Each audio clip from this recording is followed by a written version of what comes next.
Even though it looks like a cut and dry call, none of the referees stopped the game. That's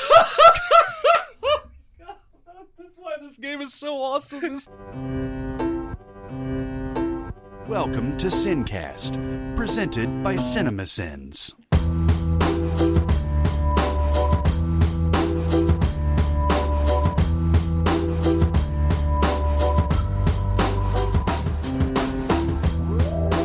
All right, everybody, welcome to the SinCast. This is Chris Atkinson from Cinemasins, joined as always by the voice of Cinemasins, Jeremy Scott. Hello. And from Music Video Sins, Barrett Share. I am full of beef. Yes, that's true. We We all all are, Yes. in a sense. In a sense, aren't we all? Yes. We're going to do another Guess the Goofs. Guess the Goofs. Guess the Goofs. Guess the Goofs. Goofs. Goof. Where I will be Quizmaster and the person most responsible for whoever hates me later. Before we get into that, I do want to correct a couple of things that we said in the last episode. Mostly, it's all my fault. We called in Murder Ball, I called the players in those games quadriplegics. They are paraplegics. And so I wanted to correct that. Also, it wasn't Chris Archer who was on the mound when the brawl happened between the Mets and the Pirates. It was Marcus Stroman who was on the mound. So I made a mistake there. And then, yeah, we know one of the widows built that serum that turns the widows not into widows. We get it. We get it already. Enough with the Black Widow corrections.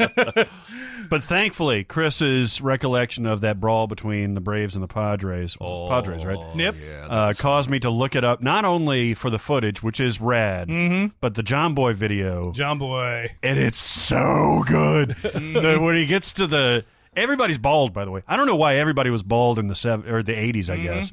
All these ball players are bald. Half of them are like unhealthily fat. One guy's like a Marine vet or something or fought in Vietnam. Champ Summers. But then there's a dude with his shirt off with the crazy eyes. Yeah. And that commentary had me absolutely fucking dying. That's the best thing so about good. John Boy. I would recommend it, by the way. Even if you don't like baseball, I think there are a lot of people who don't like baseball who watch John Boy stuff. He'll go. He knows how to read lips really well. So like, it's so funny when he goes over like, that's a fucking ball, because he's got it in slow mo. So he's matching what it says in slow mo. But he got on the radar because of that whatever it was, either the Aaron Boone thing where he said my players are animals or something or savages in the box. That was one of his big ones. And then there was another one where the umpire was telling the Mets manager, we've got our asses in the jackpot. Oh yeah, I've seen that one. Yeah, got our ass in the jackpot. Oh my God, I kept going. I went down a rabbit hole. I did the Nolan Ryan, Robin Ventura one. I did the Pedro Don Zimmer one. Oh yeah. Which is, all of these are hilarious. Anyway, I derailed. So yeah, let's get into Guess the Goofs. If you guys don't recall, this is us going. This is we play a game where we get on the IMDB, we pick a movie, we look at the Goofs section on the IMDB, and then we pick out some goofs, and we try to make it. We put a game where we have four I guess goofs of decreasing difficulty or increasing easiness. What do you want to call it? I tried my best, guys. This could be the easiest one we've ever done. It never is. Well, I think now that we have all done it, I think we can all agree you don't know. When you're putting this together, you don't know until you throw it out there if you've done it too hard or too easy. Which is kind of why I love this game. Yes. There's going to be weeks where it's really easier and weeks where it's like impossible, and the fans seem to be loving it. I just hope there's Red Eye is one of the answers. All right, so I got to edit the third you need round. to come up with it.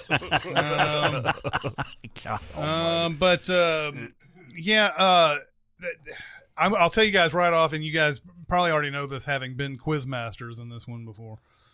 There were times I took out character names because I wasn't too sure if it would give it away. Yep. Yeah. But when you take out the character names, it does make it makes it super harder to understand. So maybe, there's going to be a balance. There's going to be some times I'm sure I'm going to get yelled at for something. But we'll try our best. I've done the same sort of format here. I'm starting with 1994 and moving my way up. Nice. There will be that's cool. There will be 5 rounds, right? Mm-hmm. I also have written 2 tiebreaker ones in case we get into that zone. Excellent. And then, as a reminder, you probably already said this. If there is a tie at the end, the person with the fewest clues needed will win. Now, in the event that we needed the same amount of clues needed, then we would proceed to the tie. Yes, that is exactly the right. lightning round. Yes. Stop doing that. So, I know for a fact that you've seen these movies. That's one of those things that, just so that that it wouldn't be one of these things where it's like, oh, well, shit, I've never seen that before. Right.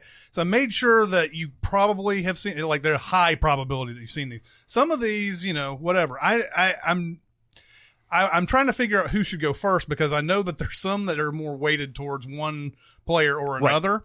So I'll say this. Jeremy, pick which number you want to go on in this game. I will go first. You will go first. Okay. So are we all ready? We ready? We're ready to go? Can't wait. First year is 1994. All right. Now, as a reminder, I started with 96 with mine. You started at 1990, and you started at 94. I like the variety that we're going with here. Variety. Clue number 1. When the main character is talking on the radio in the minutes leading up to the nuclear explosion, he states that it is a bright boy alert. This alert does not exist in the United States military nuclear incident terminology. This type of incident would be classed as a broken arrow, unexplained or unauthorized detonation with no risk of full nuclear war.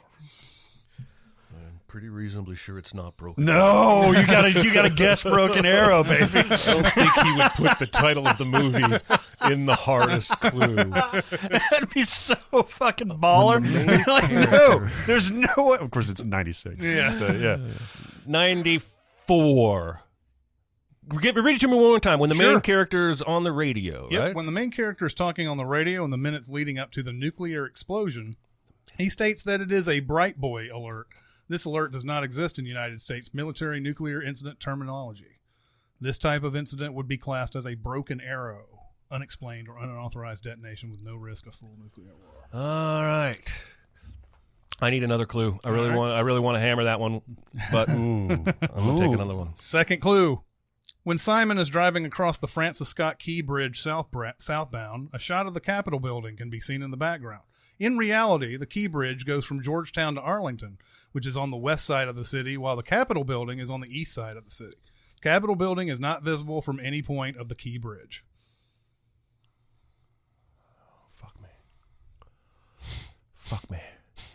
Simon the bright boy. Simon the bright boy. Nuclear. I need a clue. All right. Clue number 3. In the toilet shootout scene, Aziz fires nearly 100 rounds from his AK-74 without reloading, but the magazine holds only 30. More than 50 holes can be counted in toilet stalls alone. You did say toilet shootout. I thought that was a slip-up. Nope. Toilet shootout. Could mean a lot of things. Yeah, it could. That's right. Do you want to play Battleships? Yes. I already feel like I should know this. I felt like I should have gotten it on the first one. And there's either a nuclear explosion or one that almost happens. But I think he says before the nuclear explosion. I think the movie has to have a nuclear explosion. Bullets. Fuck me with the bullets. The bullets can eat me. It's not helpful. The toilet shootout. That should be helpful. Mission Impossible Fallout. Toilet shootout. When Henry Cavill reloads his fist. Yes. So at least part of this is in D.C. because we have Simon driving on the wrong bridge. Fucking Simon. Never knows where he's going. You just can't take him anywhere. Simon. I really should be attacking this from a better perspective. Instead of just trying to think of the movie, I should actually try and think of movies that came out in 94, which it's not Shawshank. I'm pretty sure about that.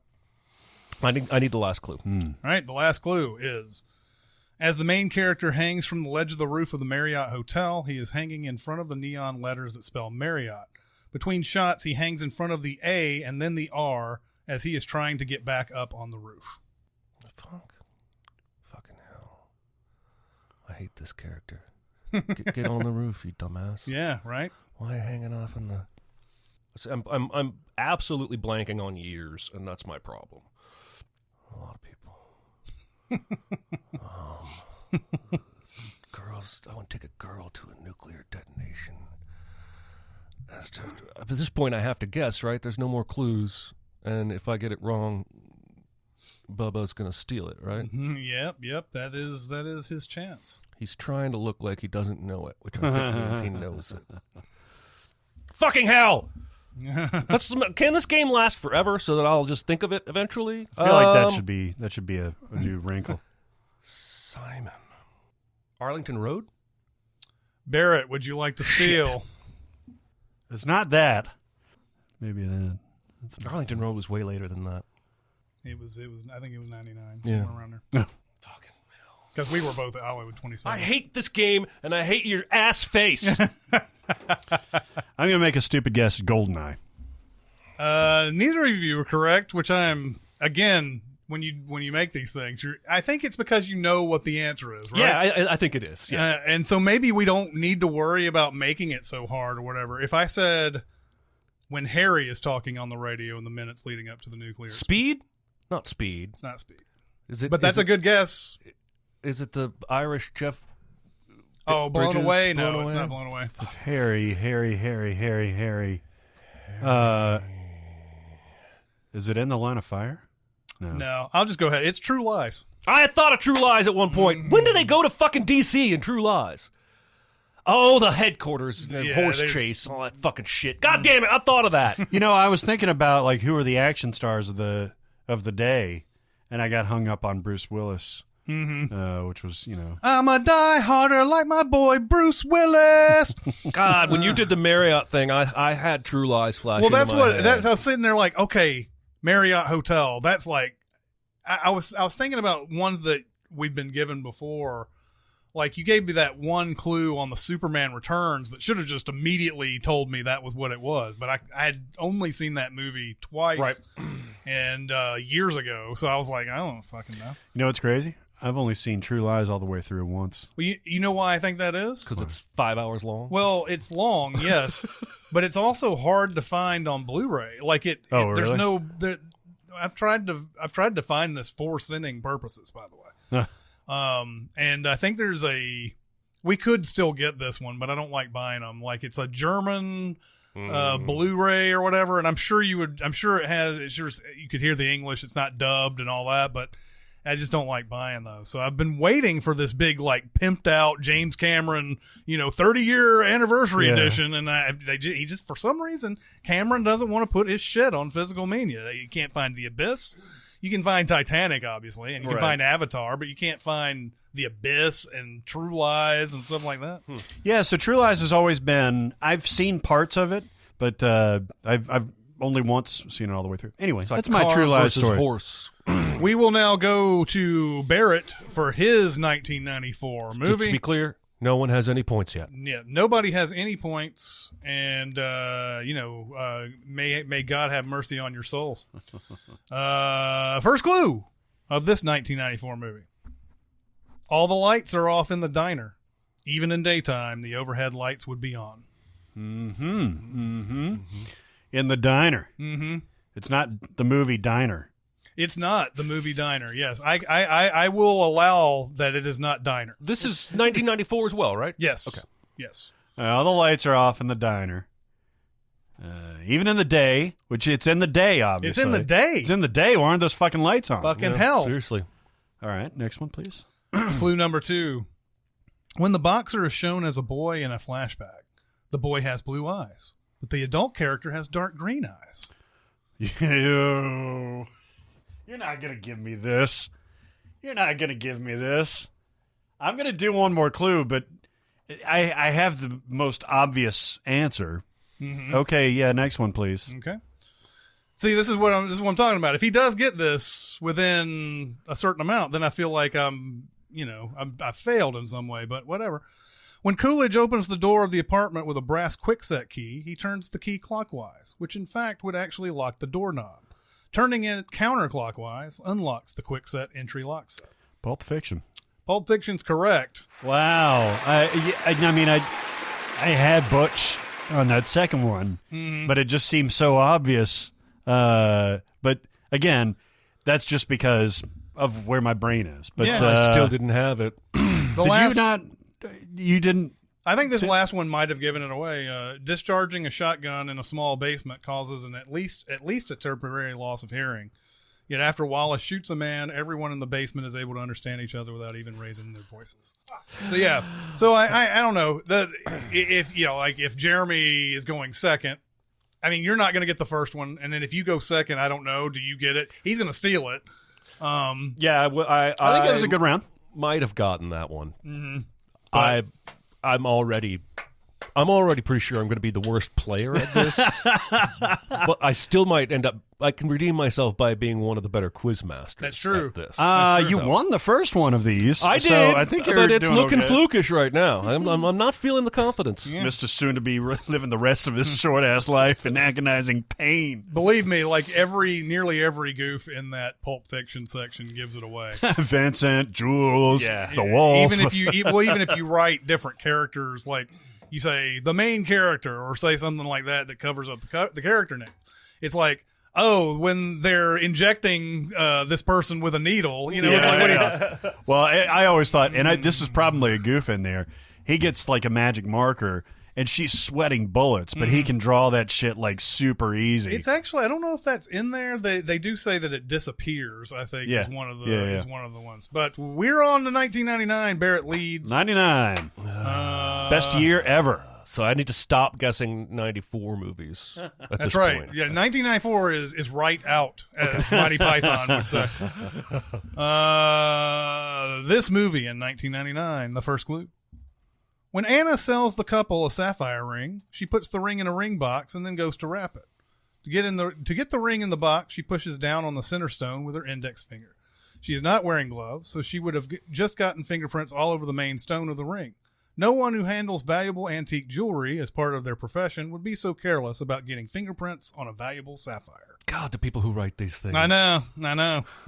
Are just like, I've found my moment.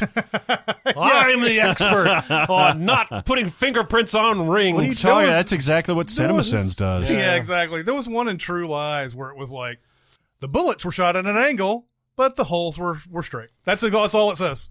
It's just one line. The bullets were shot at an angle, but the holes were straight. I bet that person was so proud of himself, and it isn't him.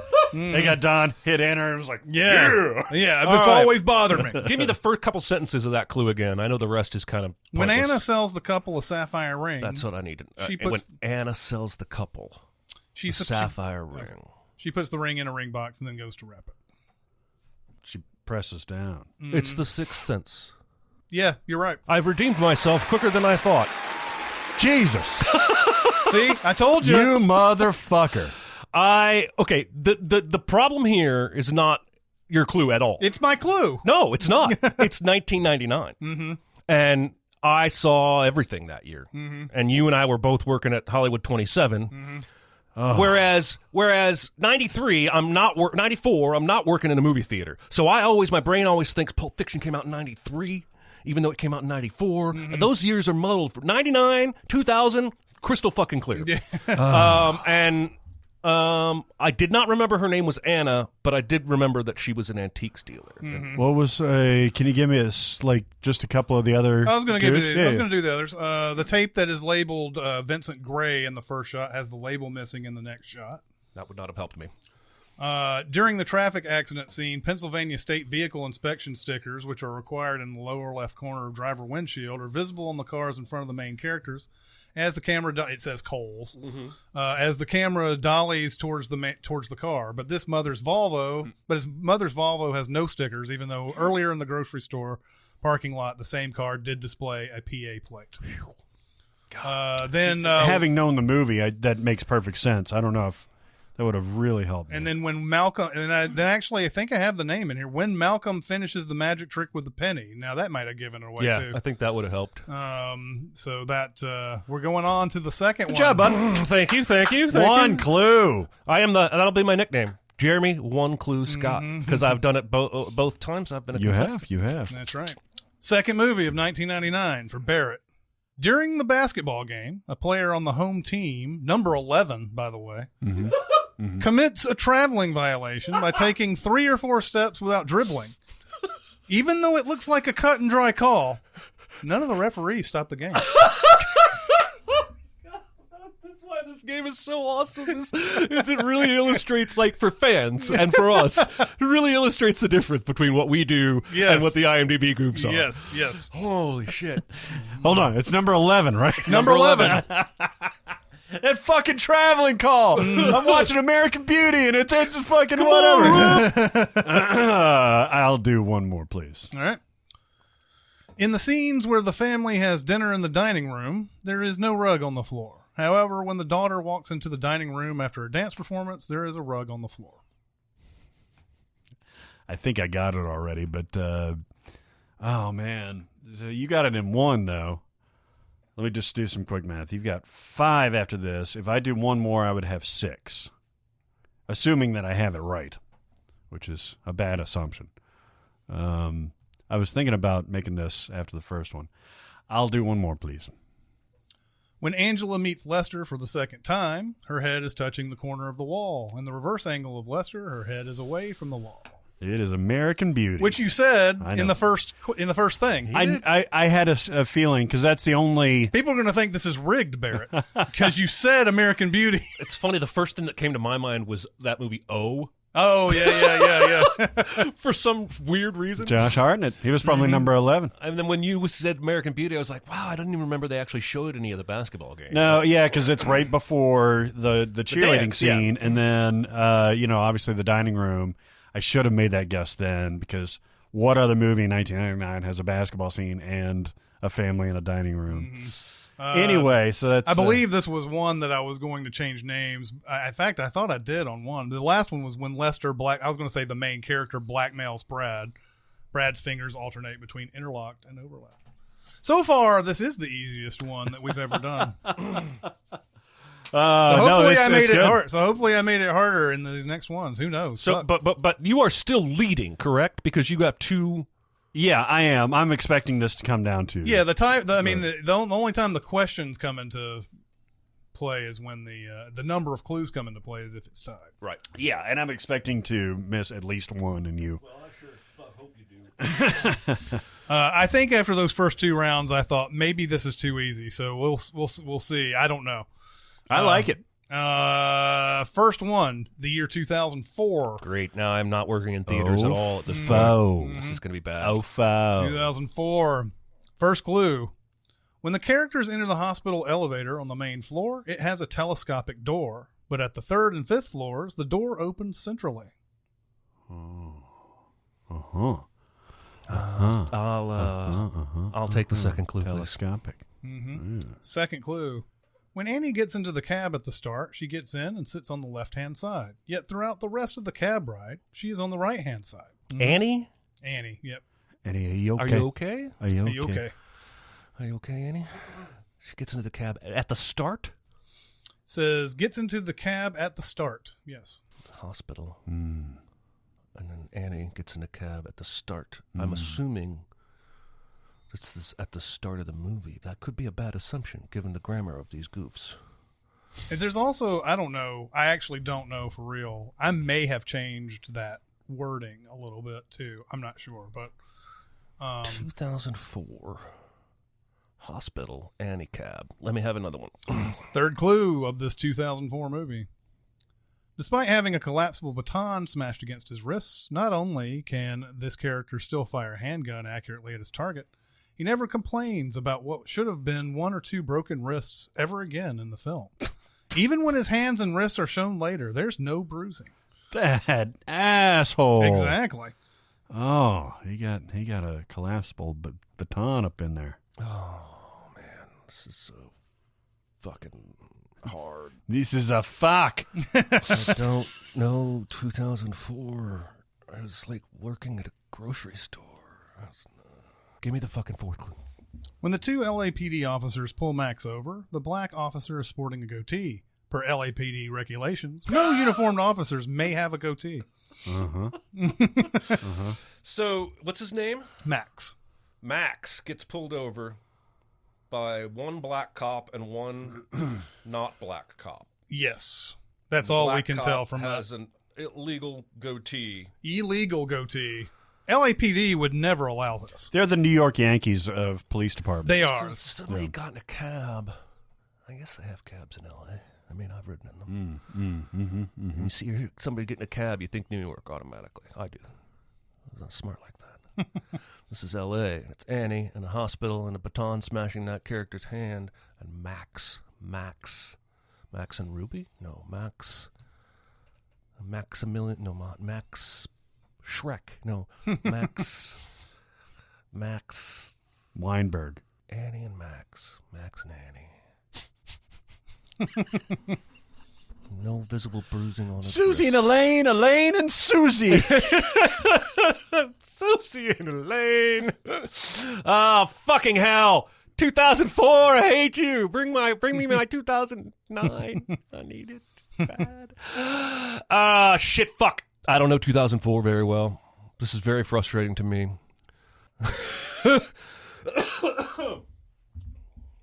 And like last time, I'm going to get something that's 5 years off, probably. I hate you, Barrett. I hate you, and I hate your ass face. Yeah. This is 1 year before Batman Begins. I know that much.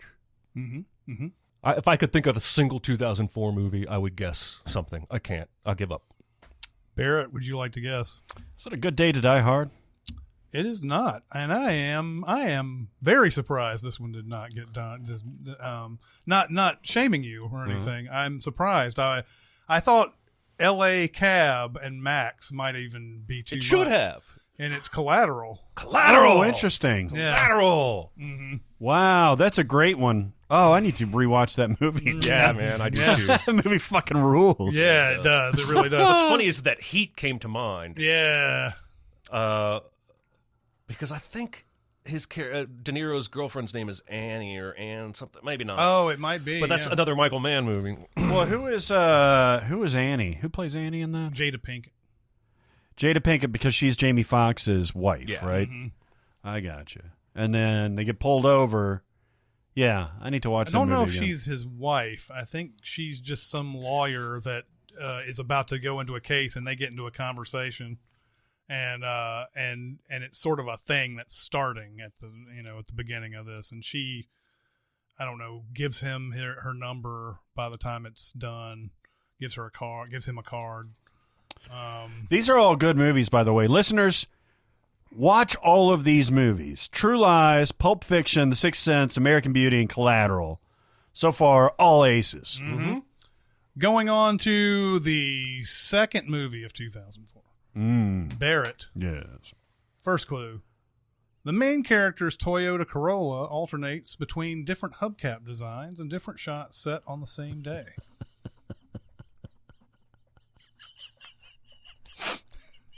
I hope he's not laughing because he knows it already. I actually have a theory. It's not. What is it? I'm working on a concept. What is the Annie Hall quote? Right now, it's just a notion. But I can turn it. I think right now it's just a notion. But now I think if I get some money, I can turn it into a concept, and then later an idea. That's where I'm at right now. Toyota Corolla, 2004. Hubcaps are different. Okay, next one, please. Second clue.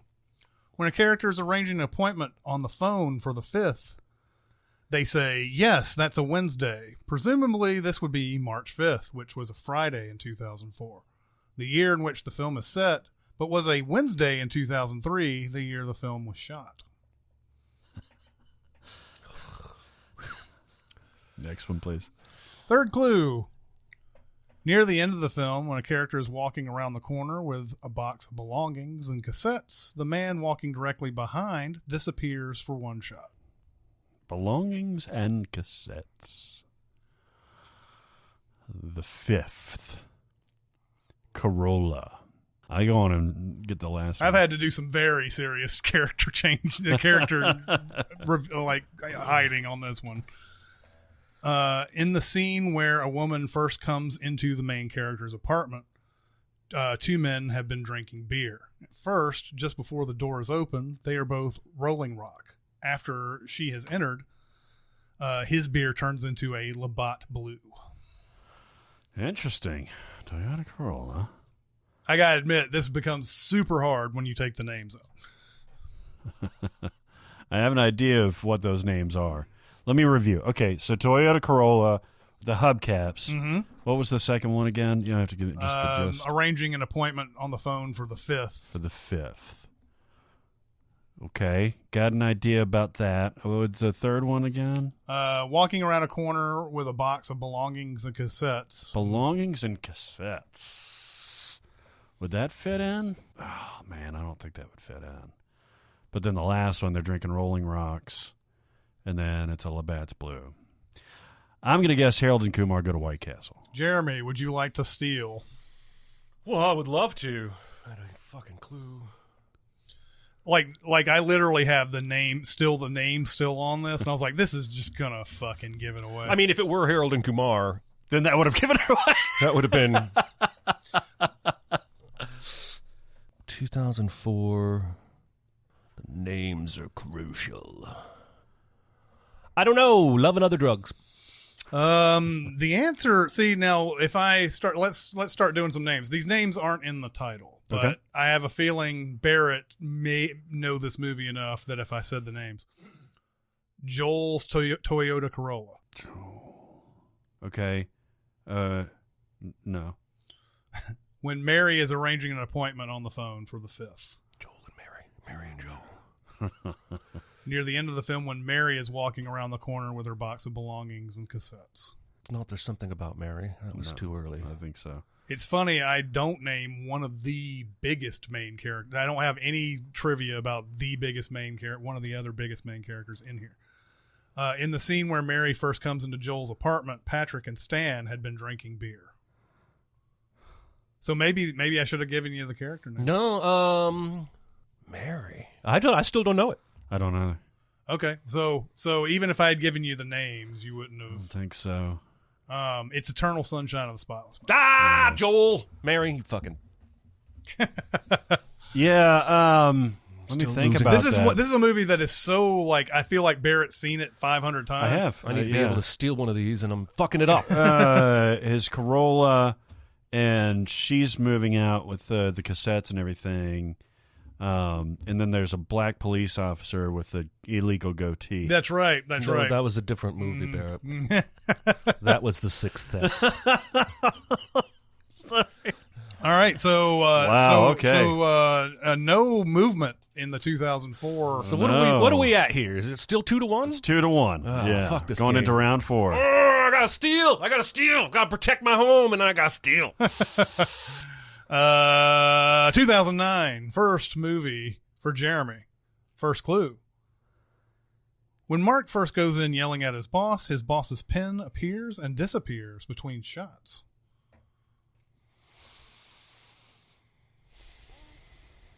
Okay, hit me again. Second clue. When the shot of Tokyo is shown, there's a half-pipe coaster. This story takes place in 1992 to 1994. The coaster was built in 2005. Give me that first clue again. When Mark first goes in yelling at his boss's pen appears and disappears between shots. The Informant. It is The Informant. I was, because of Mark, I would have guessed that maybe after the first one. The Tokyo is what got me to go back to Mark. So And you're then all when I are put them fucking back nothing, together. man. Jesus fucking I guess Christ. I am. It's still not going to Fucking matter. one, two. clues. I tried. I felt like Mark was a common enough name. Oh, yeah, for sure. So I didn't say main character on that one. No. When it gets to Joel and Eternal Sunshine, I'm like, okay, that's too much. Well, and I cut a bunch of names, but I still gave you Syl Yeah, for that was- species, even though, well, because I'm stupid. But Hey, man. No, that's a good one. The other clues are the establishing shot for the first scene at Brian's office states that the office is in Springfield, Illinois.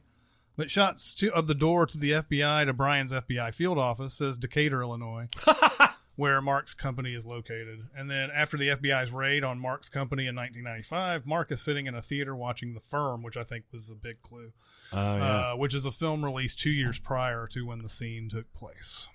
What's his? It's Mark Whitaker. Whitaker, yeah, because it's Mark Watney and then it's Mark. And Whitaker. I think the goof said Whitaker, which I thought we really gave it away. Yeah. So I changed it to Mark, thinking, that might be enough to throw you off, but apparently not. Where are we at? We at 2-2 now? 2-2. He's got 2 shots left. He needs to fuck one of them up right now. All right. Second movie in the 2009 category. First clue. The female lead's car, in scenes while driving the car, has dark diamond-style cloth/vinyl seats, but in scenes where you see the whole car or it is parked, the seats are all light brown with no diamond-like pattern. All right. Is a lady. She's a lady. She's a lady. Whoa, whoa, whoa. She's a femme. lady. She's a femme. I don't know if she's a femme fatale, but she has seats with many leather-bound books. That's right. That's right. All right, next one, please. All right.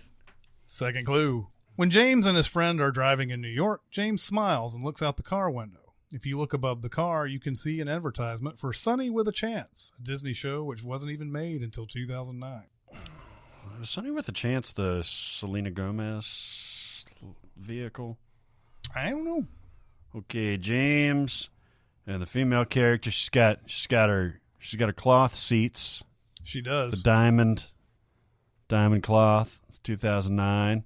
You got James looking out, saying, "Hey, there's Sunny with a Chance. It's Sunny out there with a chance." Next one, please.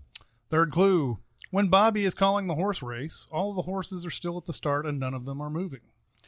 Bobby's calling the horse race. They're not doing shit. Okay, so it takes place in or around 2009. 2009 movie. On a second one, you said Sunny with a Chance debuted in 2009. Yes, which wasn't even made until 2009. Wasn't even made until 2009. Okay, next one, please. Last clue. When James bumps into the tree, at first the front of his glasses is broken. But in the next scene, when his mother wakes him up, the glass is in perfect shape. Bumps into the tree. It's My Girl. Yeah.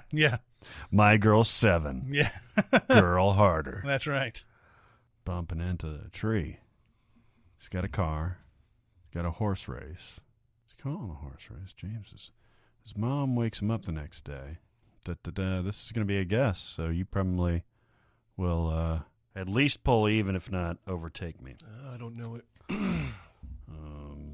Give me a 2009 fucking movie. Up in the air. I don't know. Jeremy, for the steal. I would like to hear the clues again, please, if I may. First clue. The female lead's car, in scenes while driving the car, has dark diamond style cloth and vinyl seats. But in scenes where you see the whole car, or it's parked, the seats are all light brown with no diamond-like pattern. Second clue is, when James and his friend are driving in New York, James smiles and looks out the car window. If you look above the car, you can see an advertisement for Sunny with a Chance, a Disney show which wasn't even made until 2009. The third clue, when Bobby is calling the horse race, all of the horses are still at the start and none of them are moving. Fourth clue, when James bumps into the tree, at first the front of his glasses is broken, but in the next scene, when his mother wakes him up, the glass is in perfect shape.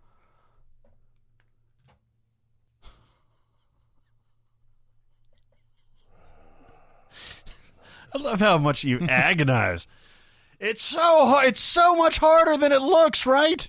I think this is wrong. So, No, it couldn't be that because that's a period piece. Fuck! Modern New York, James, you dick. Yeah, he really is a cockwad. James. And I'm going to step in here because you guys are confused about something in here that makes me think that the clue has led you astray. This movie is a period piece. Oh. Well, now I have two guesses. Well, I mean, I've shot my... I'm going to guess the wrong one. Adventureland. Adventureland is correct. Oh, wow. Look at you. I think pulling ahead. Bobby calling the horse race is what actually gave that to me. Yeah, somehow. When you guys were both hanging on that 2009 thing, it says a Disney show which wasn't even made until 2009, which should tell you that it's at least before 2009. But you guys were going through this whole thing that it couldn't be a period piece. Yeah, I read it the opposite way of what you intended there, and I was thinking Adventureland before you said that. So, and my other wildly inappropriate guess was Great Gatsby. Great Gatsby. Yeah. On to 2014 final round. Where are we at now, Barrett? We are at 3-2, Jeremiah. All right. This should be exciting. That's right. 2014 first movie, first clue. When the main characters enter New Jersey, they are clearly driving across a landlocked border. Since they were driving north from Washington, D.C., they would have entered into New Jersey from Pennsylvania or Delaware. Both states are only accessible to New Jersey by crossing the Delaware River. New Jersey's only landlocked border is on the northernmost region of the state, crossing out of and into New York State. All right, give me another one. Second clue.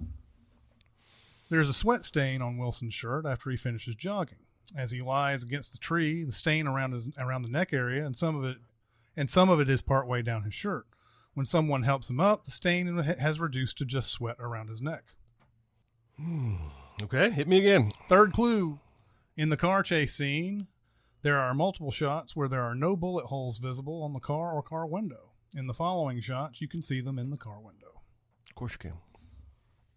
And this is one that I had the name, but then I was like, oh my God, I think this just throws it. All right, I want the fourth clue. Fourth clue. When the algorithm is deployed and begins acquiring targets, the targeting grid is seen. On the right, just above the pictures of the targets, there is a line indicating targets acquired. Then the shot cuts to the guns and then back to the counter indicating the amount of targets acquired, from 210,000 and up. The next cut shows in the targets acquired line 133,000 and up. And also the grids have the same pictures, but in different order. All right, give me all of them again. All right. First one is when the main characters enter New Jersey, they're clearly driving across a landlocked border. Okay, you can skip the rest of that. Then explains all the reasons why. There is a sweat stain on Wilson's shirt after he finishes jogging. As he lies against a tree, the stain is around the neck area, and some of it is partway down his shirt. When someone helps him up, the stain is reduced to just sweat around his neck. Third one is in the car chase scene, there are multiple shots where there are no bullet holes visible on the car or car window. In the following shots, you can see them in the car window. And then when the algorithm is deployed and begins acquiring targets, the targeting grid is seen. On the right, just above the pictures of the targets, there's a line indicating targets acquired. Is it Winter Soldier? Yeah. It's Winter Soldier. Had to get that one, didn't you? I almost didn't. Honestly, it was the algorithm and the targeting guns, and then that's what made me go back to Wilson, and that's what made me realize it might have been his last name and not his first. That's your ball game. I'm going to play for pride. I thought I might be able to. I have a feeling that if you don't get this, and then he's definitely going to get it. This one I think might have. I don't know. We'll see. But we'll go through this. This is Barrett's sort of participation trophy question. That's right. Second movie of 2014, first clue. The newer model Dodge truck driven through the movie has rust on the chrome plastic trim around the radiator grill. Rust can only possibly form on metal, such as large chrome bumpers. 2014, I got an idea. Okay. Murphy's Law is anything that can go wrong will go wrong, and not anything that can happen will happen. Interstellar? It's Interstellar. Yeah. Wow! Wow! Yeah, I thought I was going to take a stab at that first one. What were the other two clues? Because I wasn't there yet. The rocket launching from the underground facility was portrayed as a 3-stage Saturn V booster. The rings of office windows in the silo would have been blown out on launch. Nice. And then, and so forth. And then when Getty is at the house to check on the main character's lungs, he notices Lois coughing. When he asks her how long she's had her cough, she replies off camera, a while. However, her reflection can be seen in the window behind Getty, And as she says a while, her reflection instead shows her coughing into her arm. Oh, that Topher. That coughing one would have gotten me. But I can't well, believe you had it at the truck.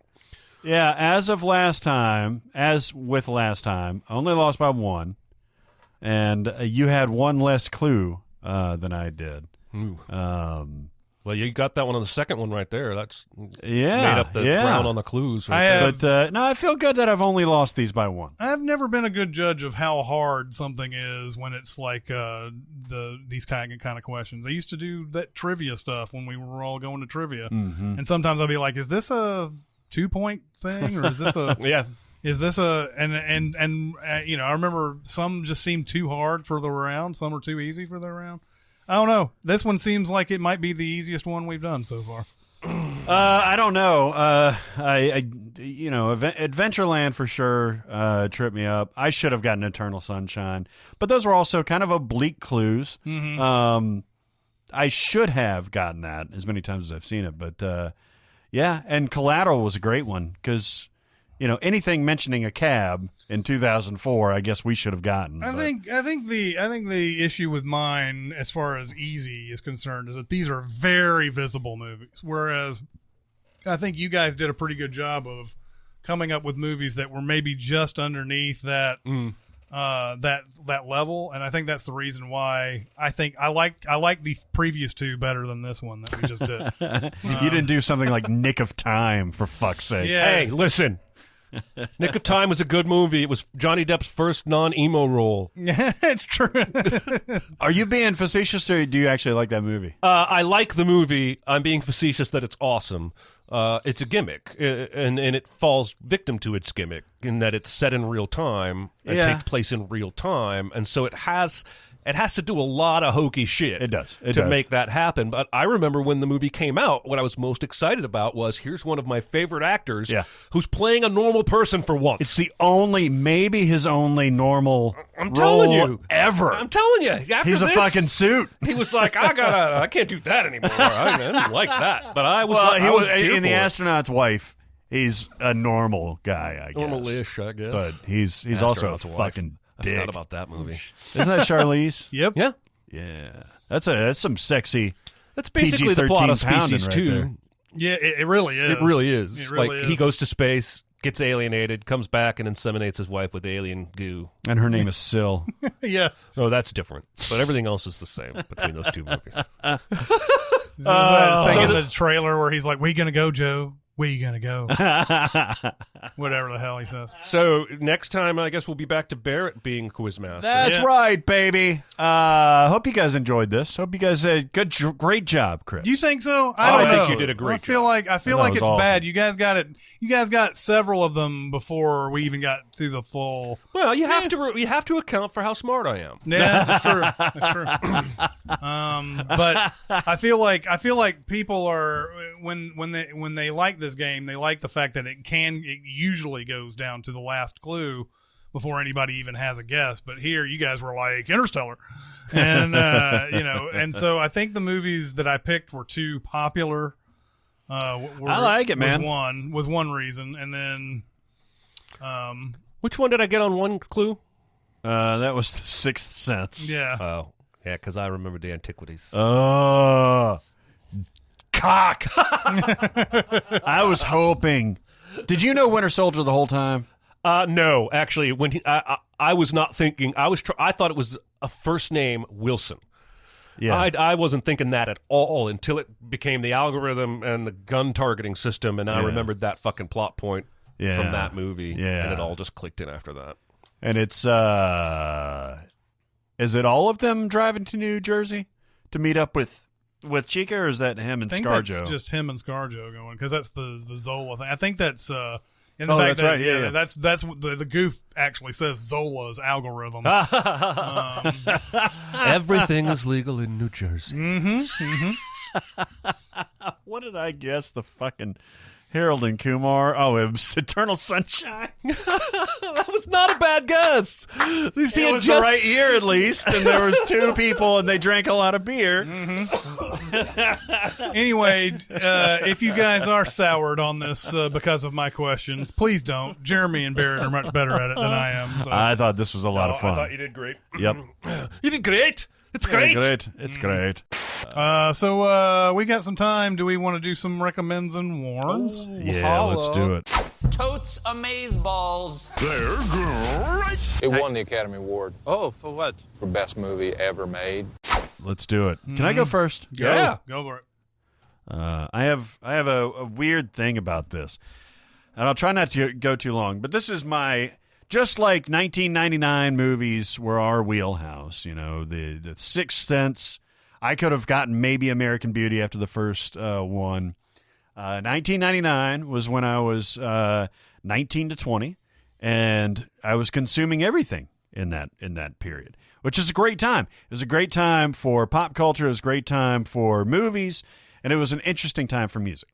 So when HBO Max came out with this movie, produced by Bill Simmons of The Ringer, and previously Grantland and ESPN, called Peace, Love, and Rage, Woodstock 99. I was like, yeah, shove it up my dick hole. This is my shit. All right. It doesn't, whatever. This is right in my belly button. Woodstock 99, for you people that aren't familiar, was a gimmicky sort of thing where they put on a music fest in 1999 on the 30th anniversary of the original Woodstock. The original Woodstock, of course, had Jimi Hendrix playing the Star-Spangled Banner. It had Joe Cocker doing his With a Little Help from My Friends. It had Santana. It had all, peace, love, and fucking free love. Woodstock 99 was known as being a big old clusterfuck Yes, it of destruction, fire, assaults, and aggro nu metal acts. At least that's how it's been portrayed over the years. Now, I when I say I lived through this, meaning I watched, I think I bought the pay-per-view. It was on pay-per-view. Oh, wow, I didn't even remember that. It was on pay-per-view, and then MTV covered it pretty much 24 hours a day. They would still play, this is back when MTV played videos, they would still play their video blocks, but then they would cut to live footage. So I saw a lot of these performances firsthand. Same thing with Woodstock 94, but that's a whole different story.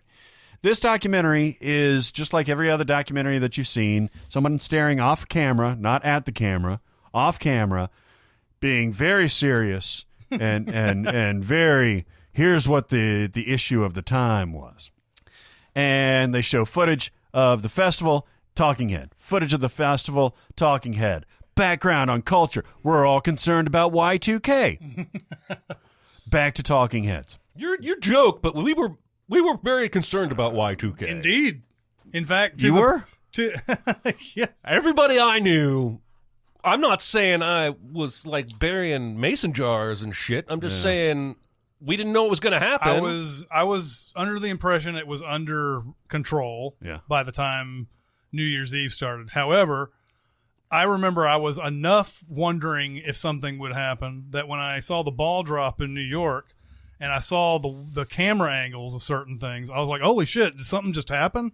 Because it really literally looked like something was happening at first, but it was just normal New York celebration. It was my mind playing tricks on me.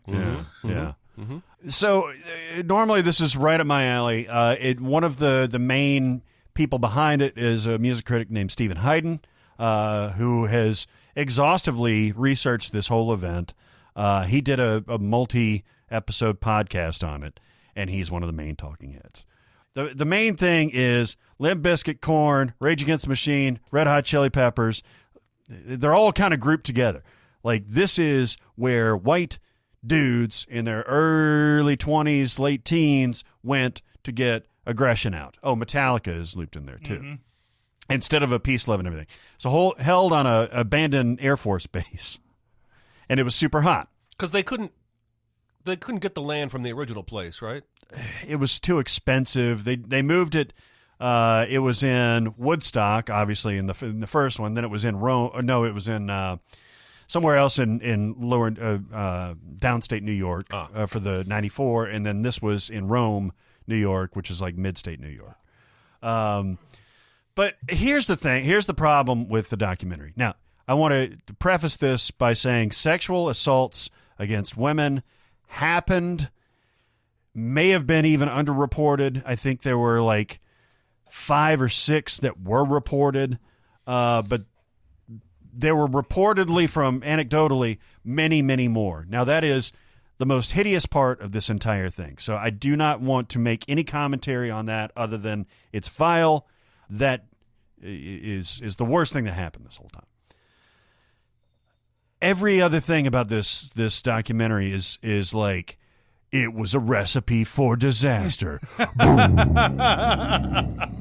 These white guys were getting together and moshing, and like these young dudes were doing this, moshing, and Y2K was coming.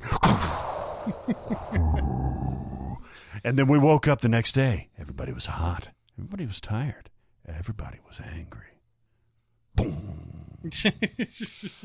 It's the most overwrought documentary that I've ever seen. Wow. Like, here's the main crux of it. Okay, so the urban legend is that Fred Durst of Limp Bizkit fame was partially, if not mostly, to blame for the tilting point of where the crowd went crazy. I'll buy that. I don't like the guy. I'm willing to blame him for most anything. Okay, no, I'm not. Limp Bizkit came out and did their show. Apparently, the party planners, the guys, the showrunners, whatever the fuck they are, came out and were like, Fred, you got to calm these people down. And you know what Fred did? He didn't calm those people down. He riled them up more. He riled them up more. He played Nookie. Yep. And like, you look out and you see all these people jumping around, and you're like, what is he supposed to do? Anyway, okay. Then, the last night, Red Hot Chili Peppers play, right? Flea's in the nude. You can see his donger in this. He's great. All flopping around Well, everywhere. that's the selling point for me. Yeah. And that's the last night is when they started setting the fires. The fires were set because people got sick of whatever, reportedly got sick of overpaying for shit. So they started ripping down shit and setting it on fire. And they were like, oh, this is the showrunners were like, oh no, this is bad.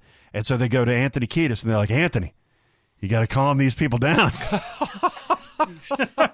What do? They launch into Jimi Hendrix's Fire. Oh, no. Which they play spectacularly, by the way. Two things about this all that aside. Two things about this. First of all, what's a rock band supposed to do? You tell them to do something, a rock band is probably going to do the opposite. Well, that's definitely the case. Now, I think how many people were there, though? The estimates were like 300,000 to 400,000. Okay, then yeah, nobody with one mic is going to calm anybody down in that situation.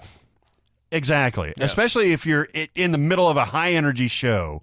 There is one time where Dexter, what's his name, from the Offspring, comes out and he says, hey guys, I noticed there's a lot of guys groping girls out there. Do not do that. If you're a woman and you see a guy doing that, kick him in the fucking balls. That was right at the beginning of their set. And I thought that was appropriate. I thought that was awesome. Yeah. But like, and Fred Durst could have said that, I guess. Anthony Kiedis could have said that. But Would it have stopped anybody? look, I don't know if it would or not.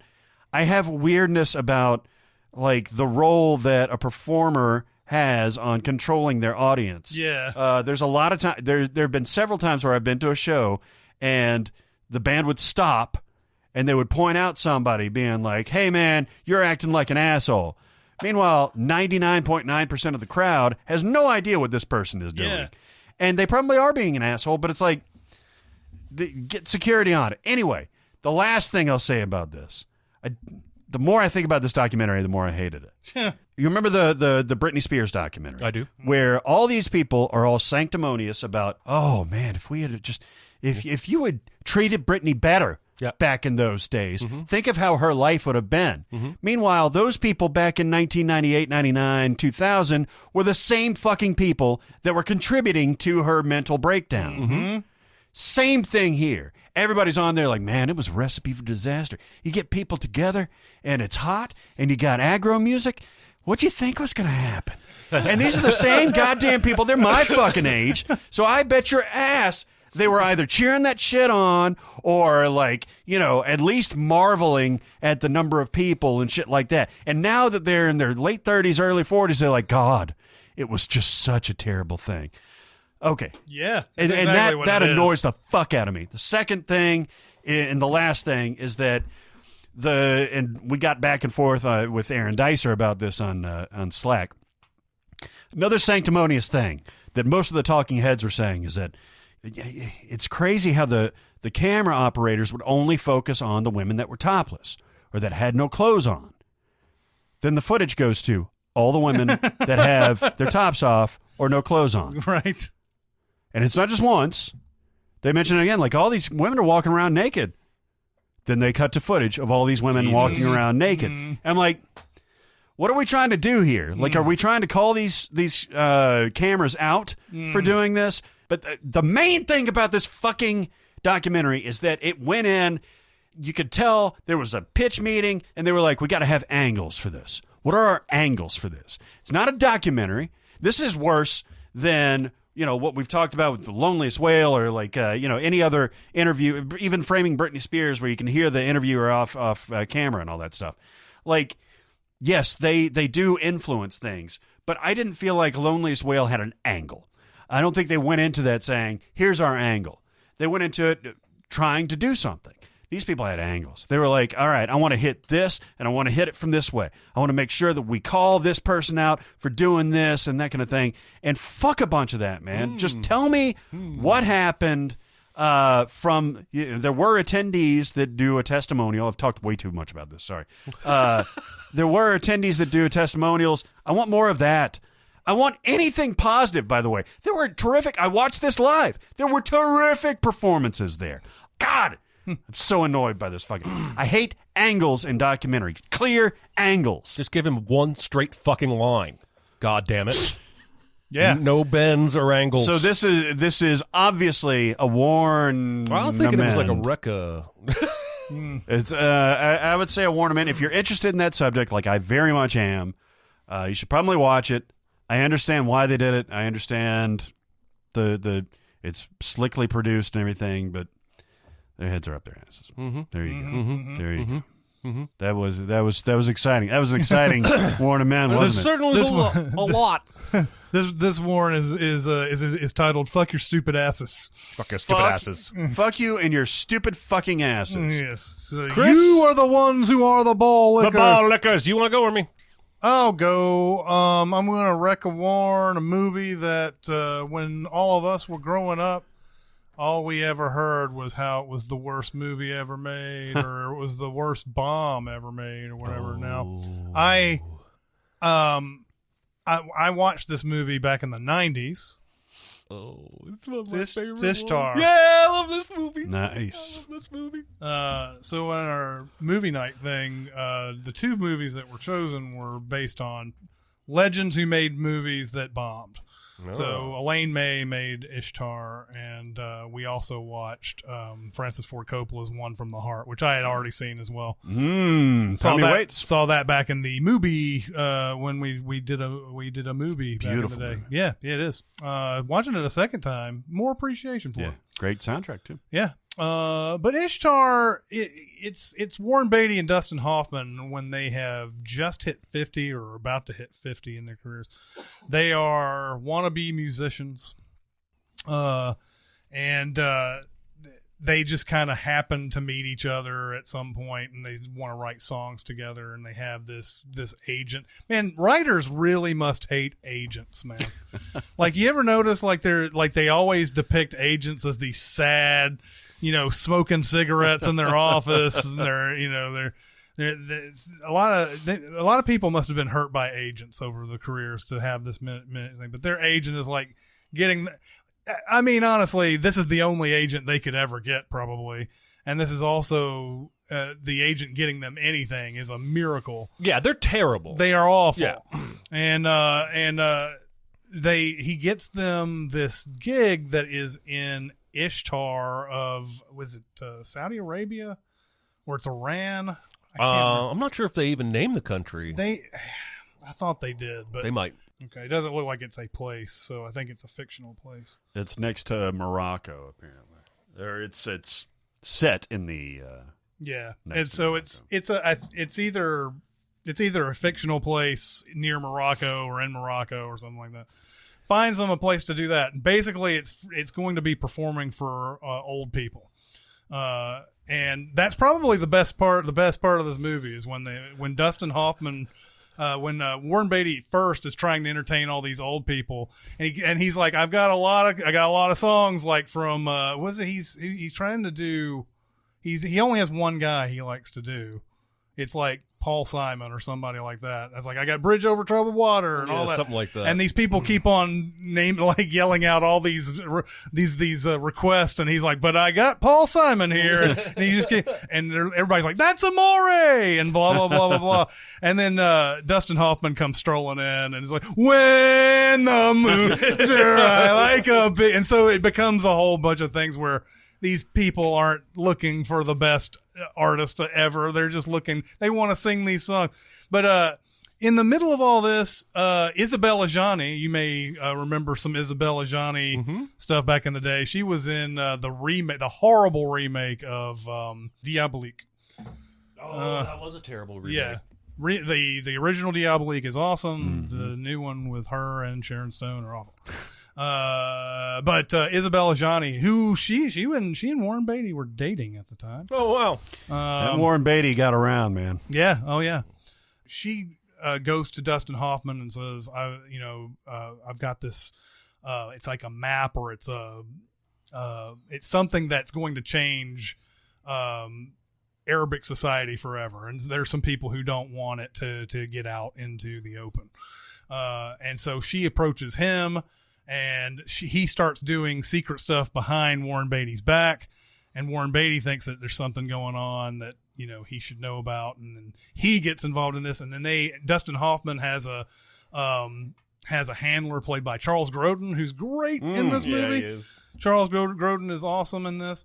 Charles Grodin is the liaison or the head government guy or whatever, who's like working with the government and trying to get everybody trying to balance everything while it's going on. And finally, the guy who the sheik or whoever it is like, I want those guys dead. I don't care if they're really part of this or not. So Warren Beatty and Dustin Hoffman are being chased by these guys, and they're trying to they need the help. This guy, I'm making this movie really confusing, and the movie is kind of confusing in a way.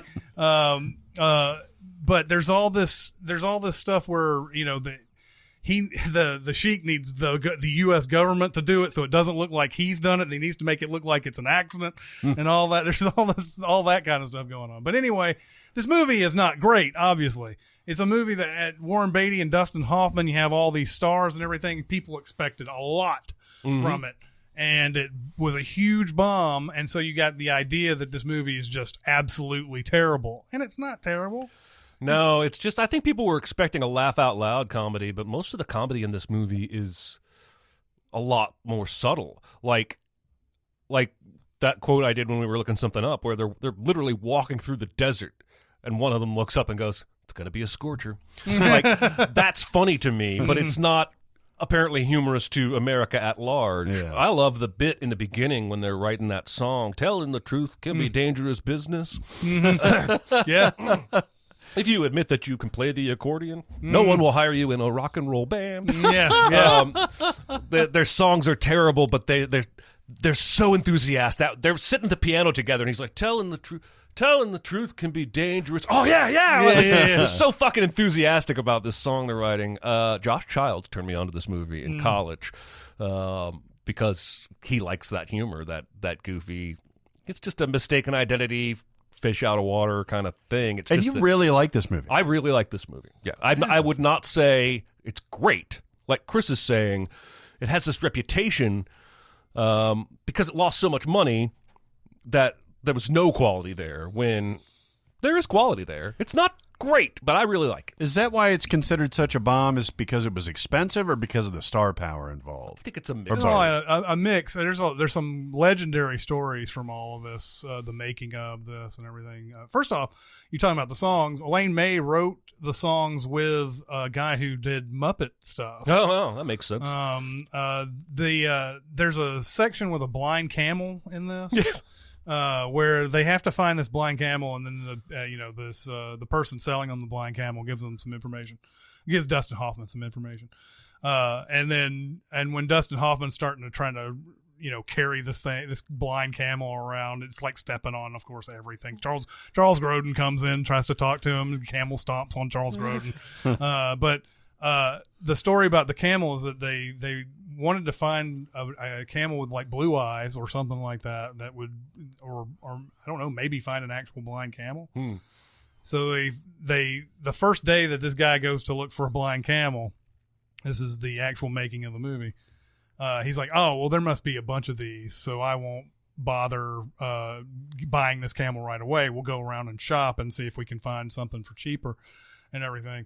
And then they found out, oh, these are pretty rare. So we went back to the guy to get the blind camel, and the guy had eaten the camel. Oh! Wow. Wow. Oh. Yes. Oh, delicious. Oh, my God. Oh, the humps are the best part. Yeah. Coca-Cola owned Sony at this point. Really? And they made this decision. They had some money that they couldn't get back into America, still in Morocco or something. So they said, let's make this movie actually in the desert and everything. So it ran up the cost ridiculously, a ridiculous amount to make this movie in the actual freaking Moroccan desert. Wow. And there's a lot. There's just look at the trivia on this movie and all the different stuff that goes on in it. And it's actually more interesting than the movie itself. The movie is, like I said, it's a record worn. You're not going to get the best thing in the world out of it, but it's fun. I'll give it a shot, man. I love me some Warren Beatty. I love me some Hoffman. This is mid-'80s, late 80s? Yeah, 87. 87. Mm-hmm. Yeah. Mm-hmm. Yeah. Mm-hmm. Warren Beatty, man. Oof. Had a run. He did. Bradley Cooper type of run. Yeah. Probably even more legendary. Dick legendary. even fucked some people he didn't. Yeah. He was asleep. Yeah. He had to be asleep because he's fucking everybody. But his dick was like, no, I'm not done. Mm-hmm, that's right. So it got up. It's my time to shine. It's my time to shine. Walked over to a wandering vagina. Yes. They just kind of hooked up, and here it is. I really like Dakota Johnson. Mm-hmm, I do too. Mm-hmm. And she's been in more movies than I realized. This is the second time I have been flipping channels and found a recent movie with Dakota Johnson that I'd never heard of. The previous one was How to Be a Girlfriend, How to Lose a Girlfriend, How to Be Single. I know what you're talking about. I've seen this movie. That British girl from the singing Rebel movie. Wilson. Rebel Wilson, she's in it. Anyway, so this movie is called The High Note. It was made a few years ago, and Dakota, had you heard of this? No.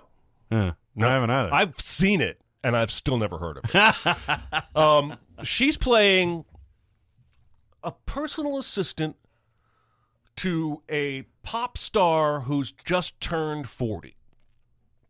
And the pop star is fretting about, like, there's only been 3 women who ever sold X number of albums after age 40, and they were all white. Yeah. Something is what she said. This is a black woman.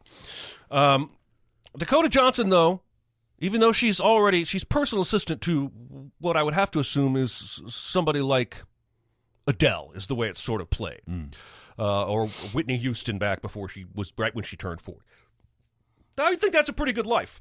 Yeah. She would rather produce. Yeah. So she shares an idea in the studio. That pisses Ice Cube off because he's the producer. Man, listen. And you do not want to piss Ice Cube No, off. even fictionally. Yeah. And so Ice Cube's all mad, but then the pop star's like, let's listen to her version. Right. And they listen to her version, which is much more stripped down, don't need that auto-tune, just let her voice show. And guess what? The pop star loves it that way. So now Dakota Johnson I'm going to tell you this whole movie, by the way. Sure. She's got some confidence now, and she meets cute with this guy who has like a John Legend-esque voice. Oh.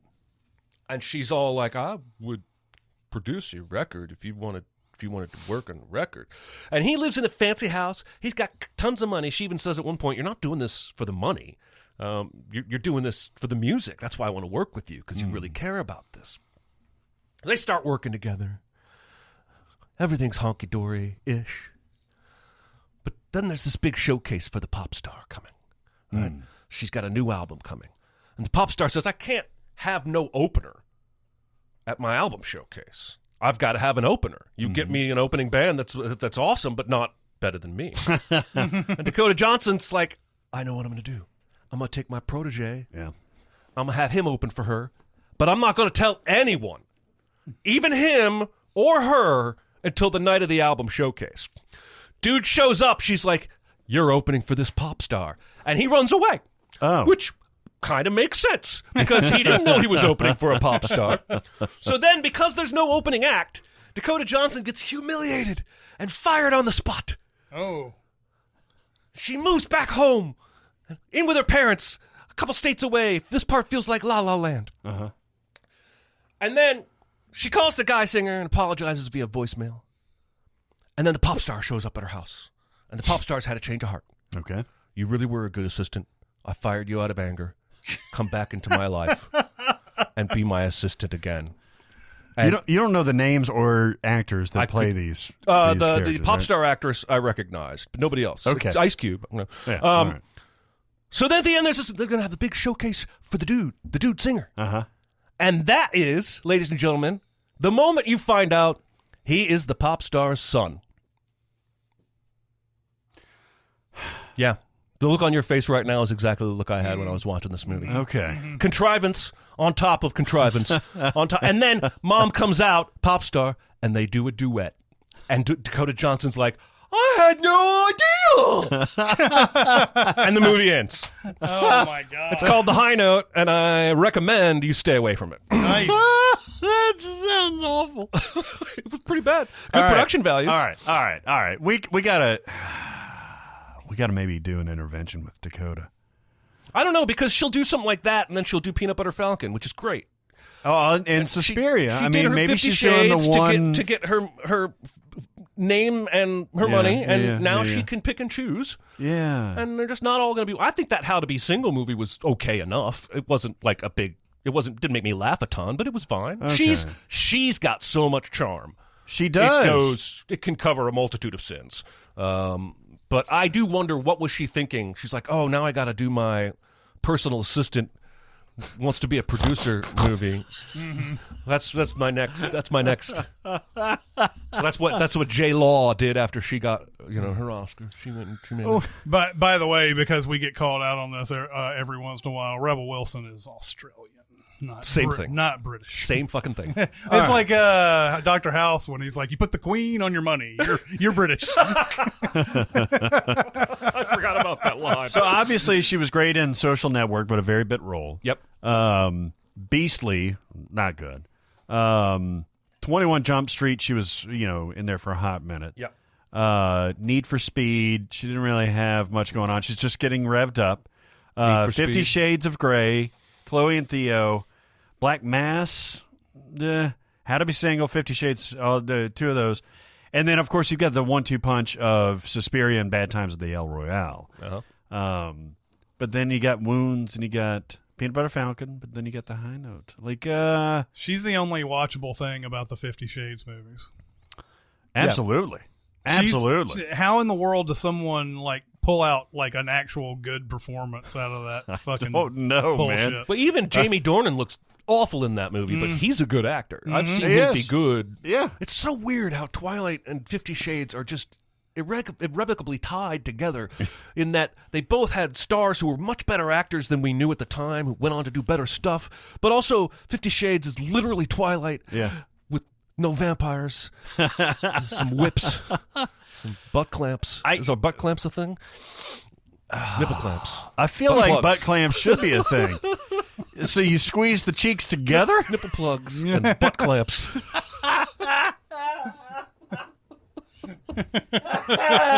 Hey, honey, I'm feeling frisky. Let's bring out the butt clamps tonight. It's like a vice for your ass. Like, yeah, tighter, tighter. Oh my God. So one more recommend or warn. Okay. You guys go. I don't know if I have one. Okay, I have a quick one. If you have 4K stuff, 4K Blu-ray player or 4K TV and all that, pick up Lord of the Rings trilogy. Ooh. I popped it in. I was like, oh, yeah, I've seen some 4Ks that are like just transcendent or whatever. But most of the time, it's like, okay, well, that looks better. Yeah, and that's about it. Lord of the Rings in 4K is glorious. Is it the 4-hour version? I'm getting a wreck just thinking about it. I did start watching the extended editions. The theatrical versions are in this box. The only negative to all that is that the extended editions do not fit on one disc. That's how. Wow. Oh, really? Yeah. Wow. So I mean, they break them in pretty good spots. In the first one, it's what is it? The first one? Oh, the Fellowship of the Ring. Nice. Where are we going? And all that, and that's where it cuts it. But roll credits. So yeah, I looked at when you watch these things, it's just amazing how much better it looks than it ever has.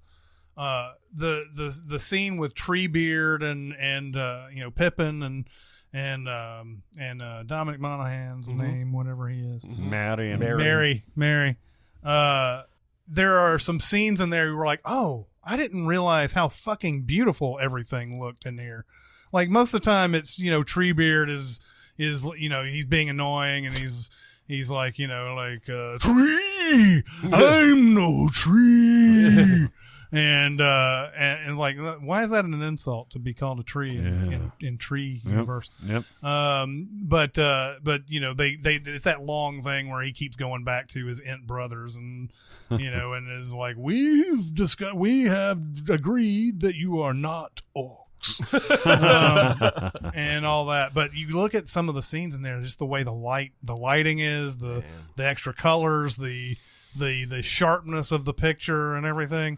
It's like watching the movie for the first time again. Wow. That's how good it looks. Do you think there's a resource out there? Probably has to be, right? Who, I'm sure it's subjective, but is there an app or a website that tells you which 4K transfers are transcendent and which ones are just blah? I'm sure there are. I haven't looked for any.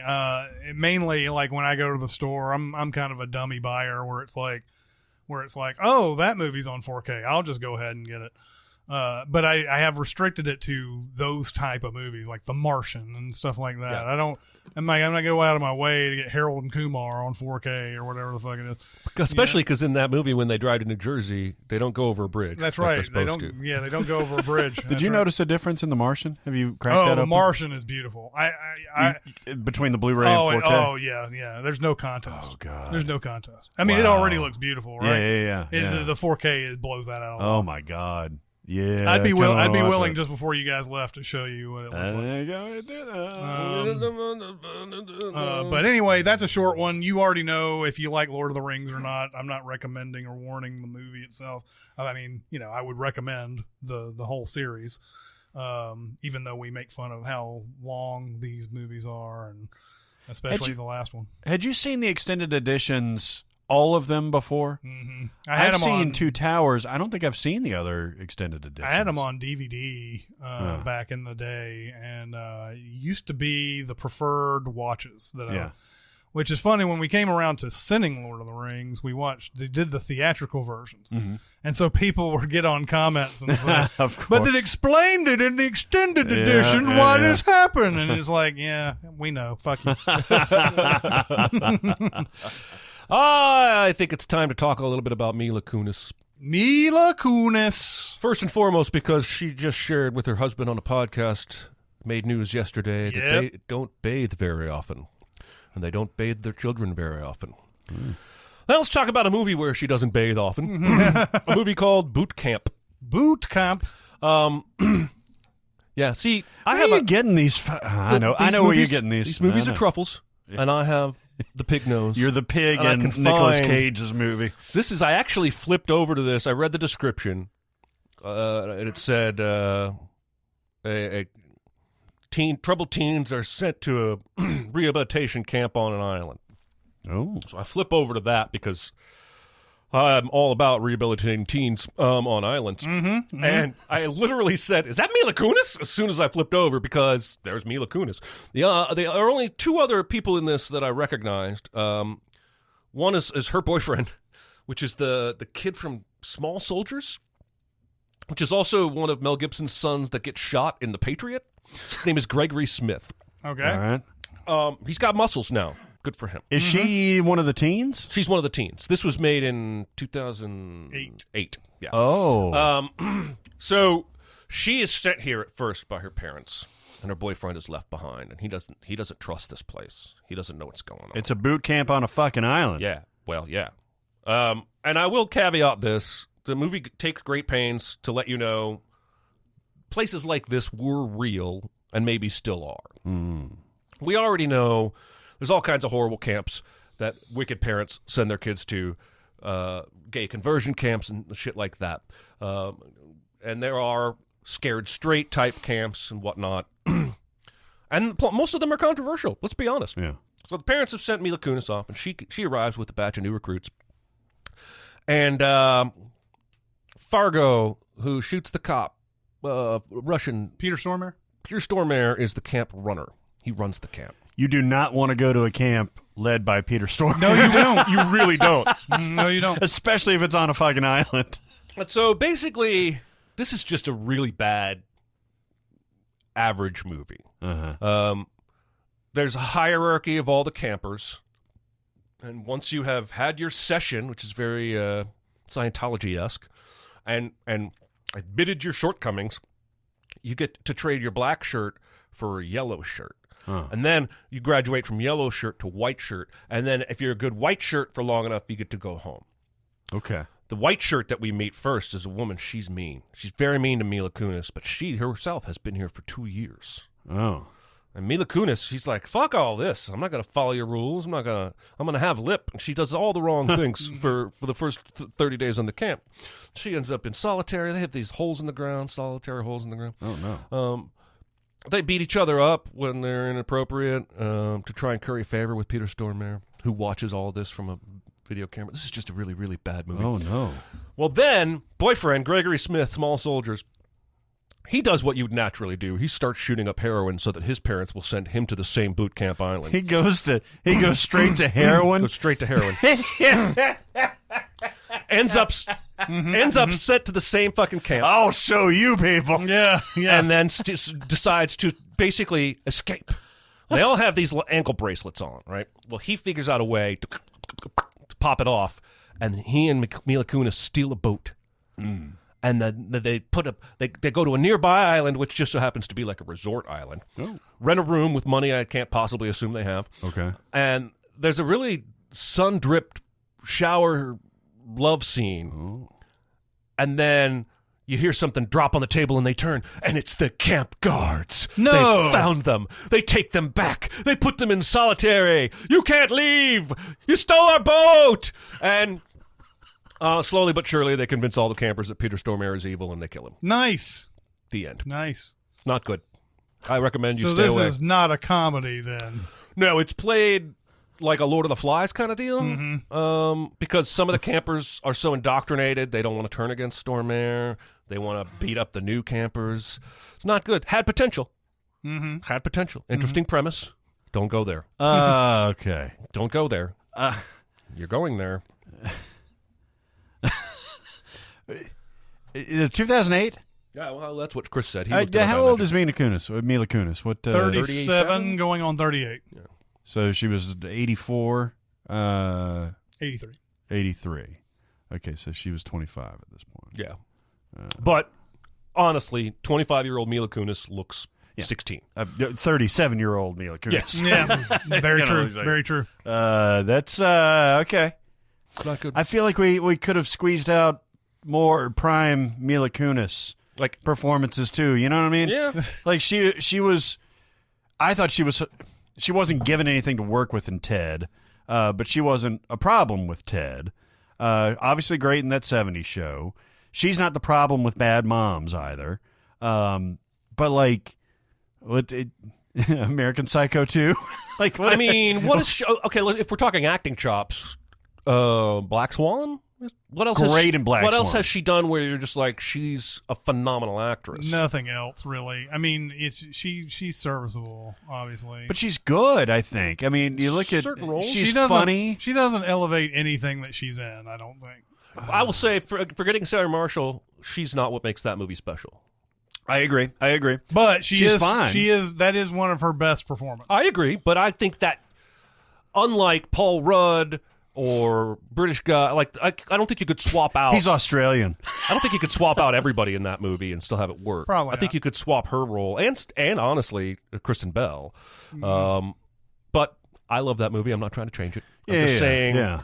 She's always been a serviceable, better than average. Yeah, you're right actress about who Black Swan. Apparently doesn't bathe. I wonder if Black Swan was just her like leveling up to where everybody else was, Maybe. and then the rest of her career is Well, she's been doing. going down to where Wasn't she a everybody voice else on was. one of those? Family She is Guy. a Family Guy. Yeah. So she's making that Simpsons money. Yeah, she is. That was the funny thing about they did a table read of some script that they weren't able to do on TV because it was too fucked up or something like that. So they got everybody in to do their voices and they introduced everybody one by one. I think it was Seth MacFarlane who was like, and from American Psycho 2, Mila Kunis. Jupiter Ascending is terrible. Yes, it she is. was fine in Date Night, but she was only in there for a second. I didn't see Extract. Max Payne. Yeesh. She's okay at Extract. Extract's weird. Oh, she's fine in that Timberlake. Friends with Benefits. thing. Friends with Or Benefits. no strings attached. Is Yeah, it- either one, which had both Ashton Kutcher and Mila Kunis in both of them. And Book of Eli, she's fine. But like, yeah, it just ain't. She's it just ain't not. gonna- I think she's probably got talent that we haven't seen, but she's not been asked to do much beyond be herself. I don't think. I was thinking about this yesterday or a couple of days ago. Actually, I think it was yesterday because I was watching the Rick and Morty. There was a Rick and Morty that came on recently that had a Dinner with Schmucks vibe in it, and that movie Dinner with Schmucks is not it's not all that good, but Steve Carell elevates that movie. Yeah. And I felt like I was sitting there thinking, man, Steve Carell does this a lot. Like there's a lot of movies that aren't very good, but because he's in it, you give it a chance. And so there are actors out there who elevate their material. They either know they're in a not so good movie, or they try to make that not so good movie really good, and they just say, hey, this is a job. We're professionals. Let's do this. I'm not saying that Mila Kunis isn't professional. I'm just saying that some actors seem to be able to elevate material that's not all that. You get lukewarm reviews, but then you watch the movie later and like, oh, that's pretty good. Yeah. Steve Carell's awesome in it. Yeah. Matthew Perry, Dakota Johnson. Yeah. Matthew Perry. No, seriously. I mean, if you don't have Matthew Perry in the whole 9 yards, I don't think it's nearly as funny. Probably not. No, I agree with that. I mean, he brings more to that movie than Bruce Willis does. Bruce Willis He's has barely not, got his eyes open. well, see, the thing is, I don't think he's quit acting or quit trying at that point. I just think he's playing a character who seems like he has quit trying. But yeah, Matthew Perry makes that movie. Yeah, absolutely. To review what we just recommended and warned, Barrett, much like he always does, started out Recca warning Peace, Love, and Rage, Woodstock 99.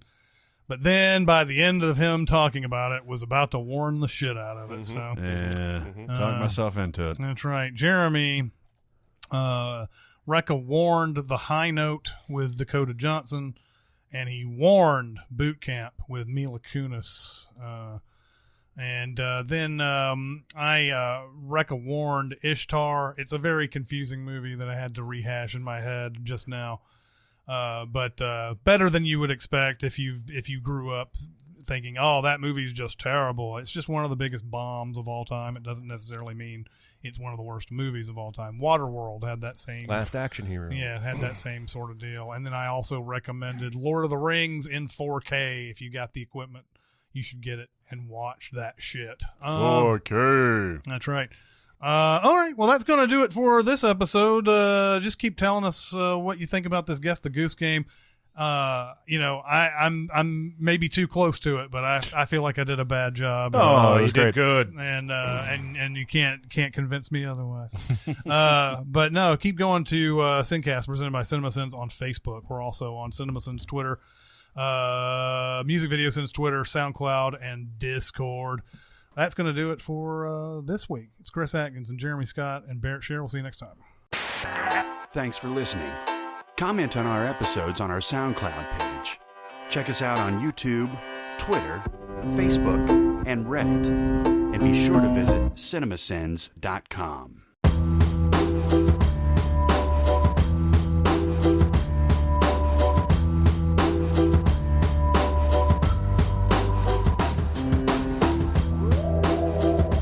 I was reading a Matt Damon interview For the yesterday. Times? Huh? For the New York Times? I don't know. Maybe it was excerpted from whatever the interview, but it was talking about Jack Nicholson rewriting scenes for The Departed.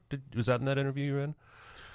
I haven't read it yet. So there's a in The Departed, the scene where he shoots the woman on the beach, and there's that weird lighting effect, and then he goes, "Gee, she fell funny." Mm-hmm. And then the other guy goes, "You should see somebody." In the script, it literally says, Francis assassinates a victim by the beach. That's literally all that was there. And apparently Nicholson had said to Damon, I would never have gotten as far as I have if I wasn't a fucking good writer. And so he came in for that scene with notes that he had written where he came up with the whole she fell funny. And he also came up with another line that they cut where after he says she fell funny, they start to leave and Nicholson goes, wait, I want to fuck her one more time. Oh, God! And then the buddy says, you should see someone, Francis. Yeah. And Damon seemed really impressed with not only that he was so creative, but that he didn't cost the production any extra time or money with the way he enhanced the scene. It didn't take any longer to shoot. He just, came in with a little bit more specific way to...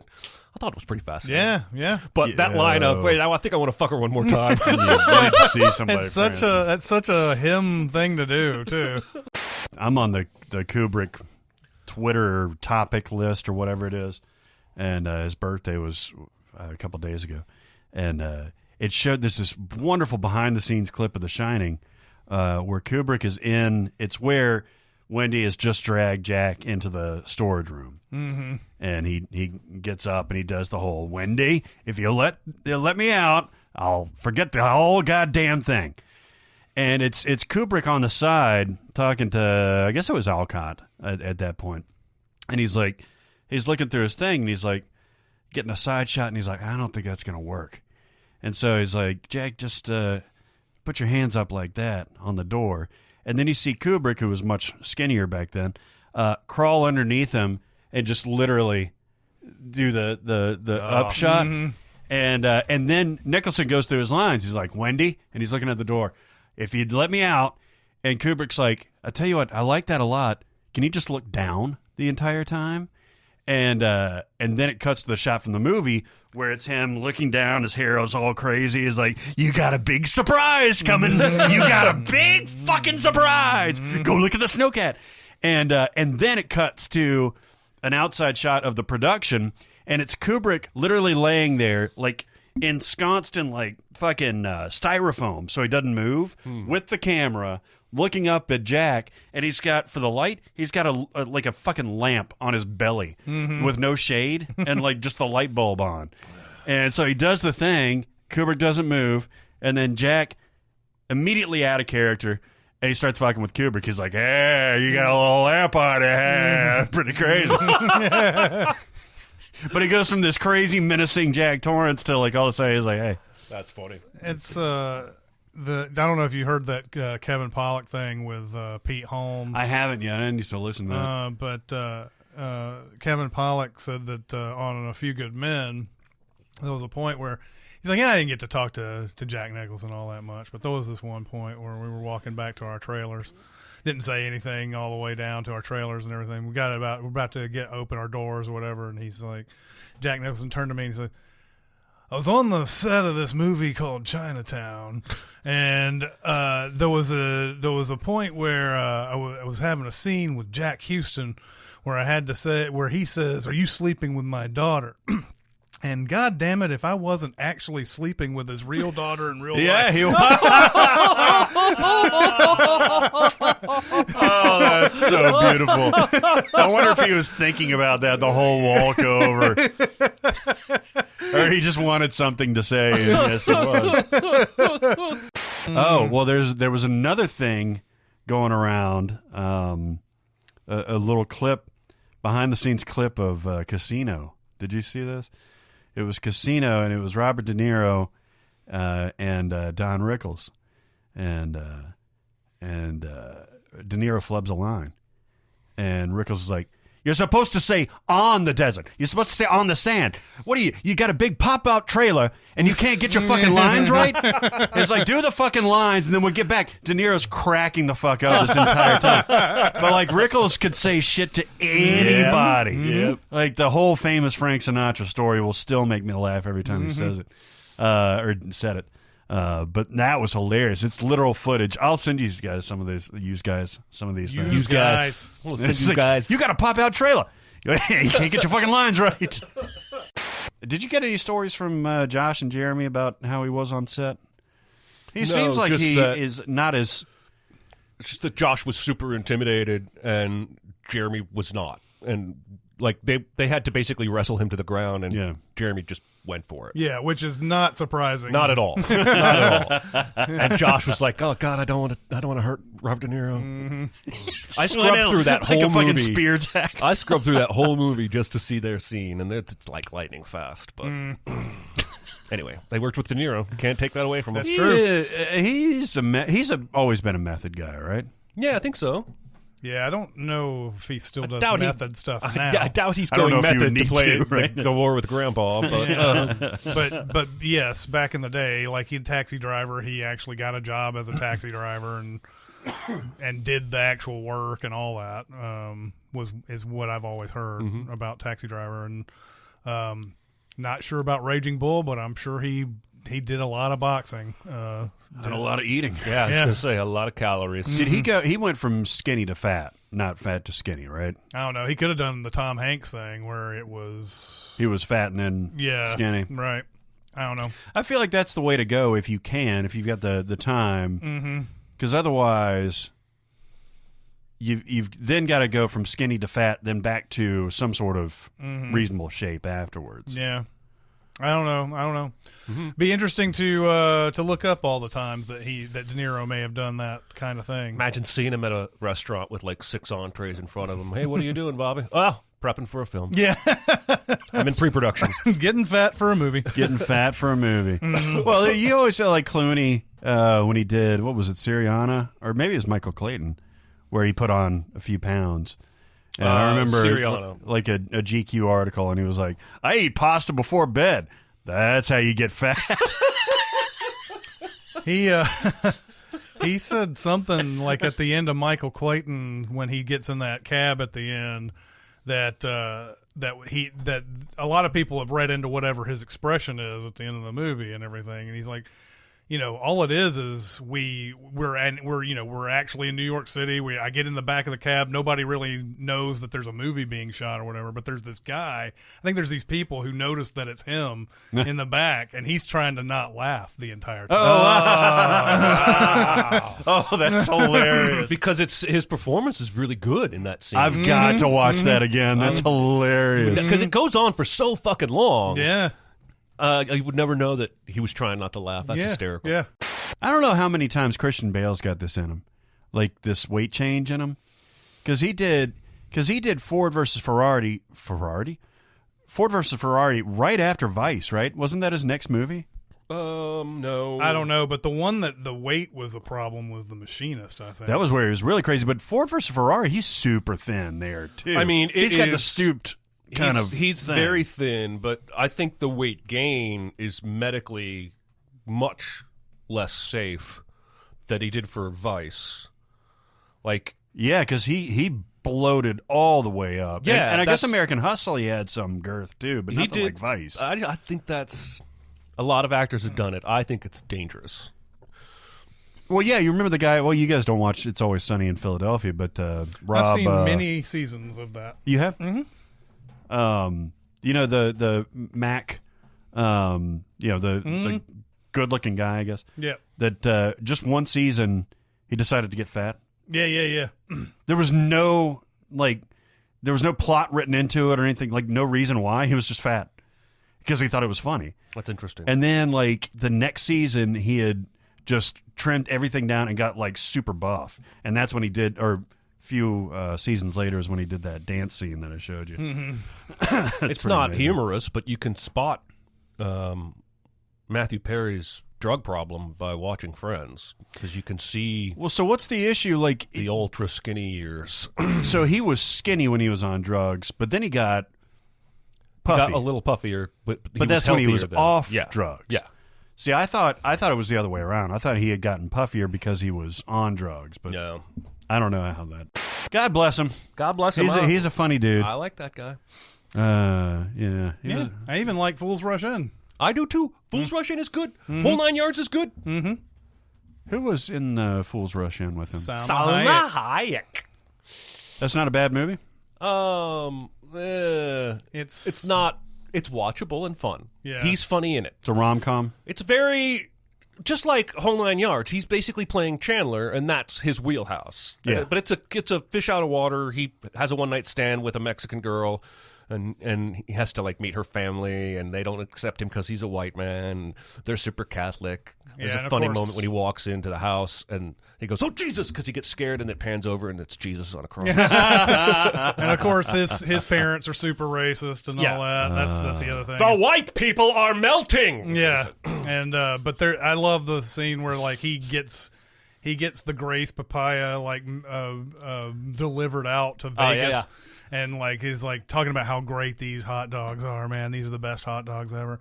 And then so he gets them all delivered out, and Salma Hayek's like eats into one of these like with all the relish and everything on it and everything. And he's like doing all the like, Gesture, oh my god, that's the best, right, or whatever. And of course, I think she's just kind of like, it's all right. Yeah. I like. He was really good in Scrubs too. He played a dude that hated his dad in Scrubs. I don't remember. I never watched Scrubs, but I don't remember that. God, I don't remember Matthew Perry in that either. He played a young man named Murray. He was an air traffic controller, and he was like one of the reasons that he hated his dad, whom everybody loved at the hospital, was that he named him Murray, and he was like, "That's an old man's name." And Zach Braff was like, "It's not an old man's name," and he's like, "Oh yeah."